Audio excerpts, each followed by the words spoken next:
kulineran lagi nih Rahkan. Kali ini admin lagi ada di daerah Lantemen Timur. Makanan kita hunting hari ini namanya bakso beranak pedas belangong tanah. Nah, kira-kira kenapa nih namanya tuh belangong tanah? Nah, karena itu penyajian baksonya tuh di dalam belangong tanah. Jadi berciri khas banget kan Rahkan?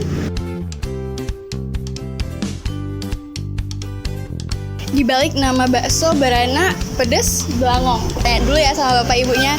Kira-kira nih dari mana inspirasinya buat bakso dengan pakai belangong tanah nih? Kami berasal dari desa, Iya. jadi kami sering masak dari belangong tanah yang seperti ini. Iya. Nah, di sini kami giling bumbu pun kalau di desa di sini. Jadi saya terinspirasi, ayo kita buat bakso belangong tanah di kota. Iya. Pasti orang kota jarang melihat ini. Nah, jadi berinisiatif kami buat inilah. Jadi tradisional nih dari inspirasi dari desa bapaknya sama ibu ya? Iya. Saya pernah dengar katanya kalau dari belangong itu lebih berasa. Itu benar? Benar. Yang pertama, yang dari belangong itu kuahnya lebih berasa. Yang kedua, hangatnya lebih tahan lama daripada mangkok biasa.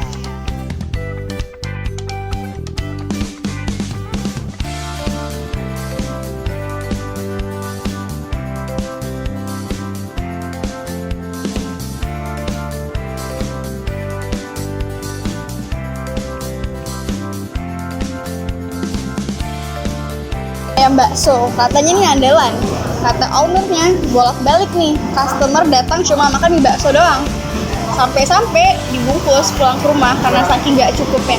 Jadi kita cobain aja ya. Ini menarik sih, dia tuanginnya tuh pakai belangong, kuahnya belangong, mie belangong. Bismillahirrahmanirrahim, kita cobain ya.